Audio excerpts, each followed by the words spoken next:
관객들 모두가 공감할 수 있게끔 쉽고 또 감동적으로 연출했습니다. 오늘의 감상작품 켄지의 봄 함께 만나보시죠. 지극히 주관적이고 지극히 개인적인 관점에서 시작되는 이 작품은 작품의 주인공이자 실존 인물이었던 동화작가 켄지의 이상이 그대로 형상화되어 있습니다. 사람들의 행복과 아름다운 세계에 대한 동경을 꿈꾸며 봄을 기다리던 켄지의 소박한 마음이 이 작은 이야기에 모두 들어있는 것입니다.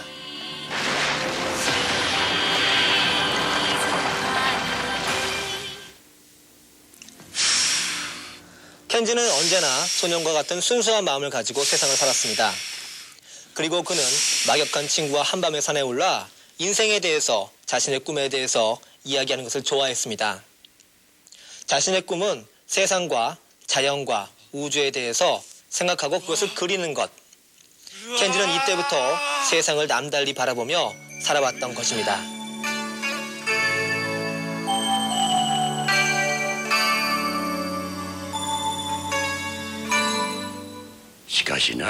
하지만 세상의 모든 것들이 켄지의 순수한 마음을 이해해준 것은 아니었습니다. 그는 자신의 주위에서 일어나는 정당하지 못한 일들을 목격해야 했으며 무엇보다 고리대금 업자인 아버지의 모습을 엿보며 현실의 모순에 대해 번뇌하고 갈등하게 됩니다. 결국 켄지는 현실에서 도피하여 자신만의 동화 세상에 동화 나라를 꾸미게 됩니다. 사람들이 보지 못하는 것을 보기 위해 눈을 감고, 사람들이 듣지 못하는 것을 듣기 위해 마음을 열고, 사람들이 생각하지 못하는 것을 생각하기 위해 계속 꿈을 꾸게 된 것이죠. 하지만 켄지가 꾼 동화나라의 꿈은 켄지 개인의 꿈속에만 머문 것은 아니었습니다.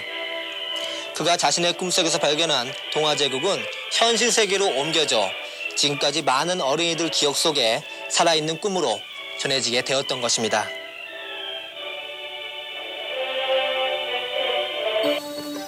그런데 이 켄지의 봄에는 일본 작품에서는 좀처럼 보기 드문 기법들이 상당히 많이 사용되고 있음을 확인해 볼 수 있는데요.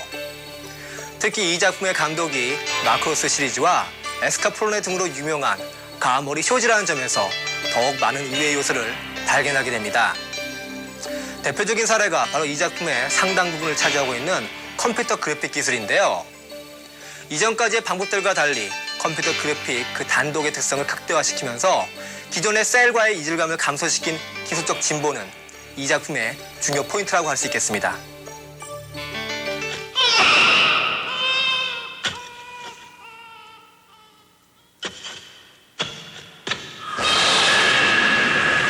마크로스 7 이후 디지털 기술에 많은 실험을 해왔던 가와모리 쇼지 감독은 켄지의 봄 곳곳에서 충격적인 영상들을 디지털 기술에 의해 연출해냅니다. 또한 디지털 기술을 그 효과가 배가 될 수 있는 장면에만 선별적으로 사용함으로써 만화 영화의 컴퓨터 그래픽 적용 방안에 대한 새로운 사례를 마련해 놓은 바 있습니다. 하지만 이 작품에서 가와모리 쇼지는 컴퓨터 그래픽에 의한 볼거리들만을 남발하고 있는 것은 아닙니다.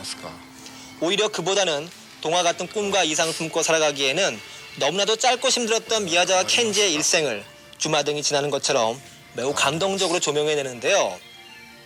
고리대금 업자였던 아버지의 모순, 자기와 꿈과 이상을 같이 하던 친구의 변심, 그리고 아끼는 여동생 토시가 끝내 세상을 떠나버린 순간, 결과적으로 그의 이상은 현실과는 너무나 거리가 멀었습니다. 동화 같은 꿈과 이상만을 품고 살아가기에는 슬프고 어려웠던 켄지의 일생이었던 것입니다.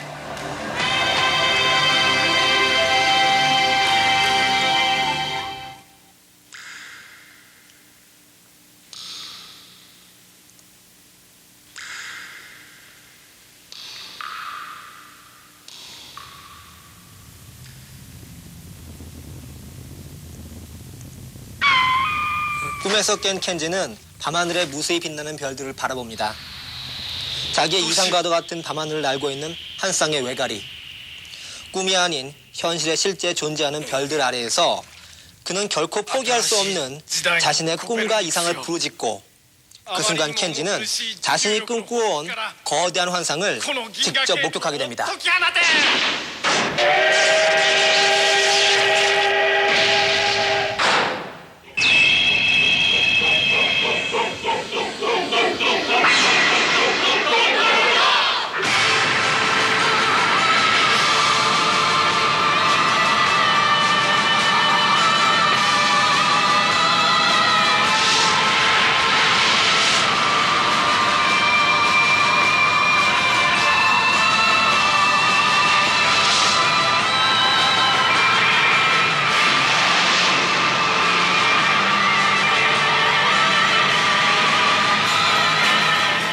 물론 켄지가 본 시간속을 여행하는 기관차는 현실에는 존재하지 않는 환상일 것입니다. 하지만 환상, 다시 말해서 꿈을 가지고 살아간다는 것은 때로는 괴로운 일이 될 수도 있지만 그 꿈을 포기하지 않았기 때문에 인간은 다시 일어설 수 있다고 켄지는 말합니다. 꿈이 꿈으로 끝나버리는 것이 아닌 현실의 연장으로 펼쳐지는 순간, 바로 켄지에게 봄이 오는 순간인 것입니다.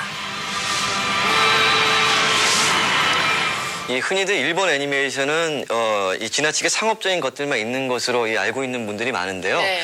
그런 점에 있어서 아주 좋은 감상의 시간이 되었던 것 같습니다. 네, 그 일본 애니메이션을요, 자세한 설명을 곁들여서 들어보니까요, 일본은 정말 애니메이션을 만드는 사람이나 또 보는 사람이나 그 애니메이션에 대한 각별한 애정이 있다는 게 느껴지네요. 네, 아직도 애니메이션은 그 어린이들이나 보는 어떤 그런 것으로 생각하는 사람들이 많은 우리나라와는 매우 다른 문화를 가지고 있죠. 이 문화가 참 다르죠. 예, 그렇습니다. 자, 이번에는요, 애니메이션과 관련된 정보를 여러분께 전해